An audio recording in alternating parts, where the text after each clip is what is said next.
3।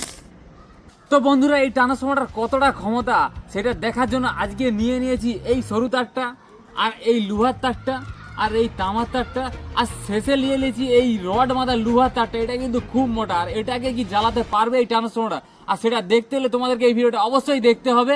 আর কখনোই এই ভিডিওটা বাড়িতে ট্রাই করবে না বন্ধুরা। তো সবের প্রথমে আমি নিয়ে নিয়েছি এই সরু তারটা, এটাকে কি জ্বালাতে পারবে এই ট্রান্সফর্মারটা। তো ফাইনালি আমার তারটা লাগানো হয়ে গেছে, 1 2 3। তো বন্ধুরা দেখো এটার কতটা ক্ষমতা, তারটাকে সঙ্গে সঙ্গে মুহূর্তের মধ্যে জ্বালিয়ে দিল। আর বন্ধুরা এরপর নিয়ে নিয়েছি এই লোহার তারটা। বন্ধুরা এই লোহার তারটার ক্ষমতা কিন্তু ওই তারটার থেকে অনেক বেশি, তাই এটা আমি এবার ট্রাই করব। তো তোমরা দেখতে থাকো। 1 2 3।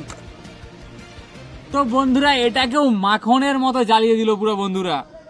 আর বন্ধুরা এরপর নিয়ে নিয়েছি এই তামার তারটা। বন্ধুরা এই তামার তারটা এই লোহার তারের থেকে অনেক বেশি ক্ষমতাশালী। তো এটাকে এবার ট্রাই করা যাক বন্ধুরা। 1 2 3। তো বন্ধুরা এটাকেও তো মুহূর্তের মধ্যে জ্বালিয়ে দিল। শেষমেশ রয়ে গেল আমাদের এই লোহার তারটা। ফাইনালি আমি নিয়ে নিয়েছি সেই লোহা বাঁধা তার। এটা কিন্তু খুব মোটা, এটাকে কি জ্বালাতে পারবে বন্ধুরা? তো আমি এই জন্য দুটো ভালো করে এটাকে বাঁকিয়ে নিয়েছি, আর এইখানে আমি ভালো করে এটা রেঞ্জ দিয়ে টাইট দিয়ে দেবো।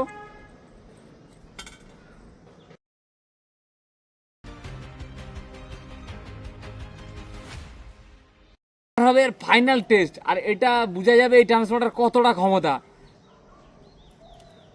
1 2 3।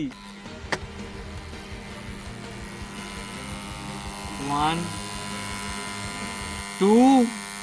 তো দেখো বন্ধুরা কেমন ভাবে লাল হয়ে জ্বলে গেছে বন্ধুরা। 1 2 আর 3। এবার কাটবে কাটবে। তো বন্ধুরা দেখো পুরো কেটে দিয়েছে একদম। তো বন্ধুরা ভিডিওটা কেমন হয়েছে তোমরা অবশ্যই কমেন্ট করে জানাবে, আর ভিডিওটাতে একটা অবশ্যই লাইক করবে, আর এরকম ভিডিও দেখতে চাইলে অবশ্যই চ্যানেলটা সাবস্ক্রাইব করে দিবে।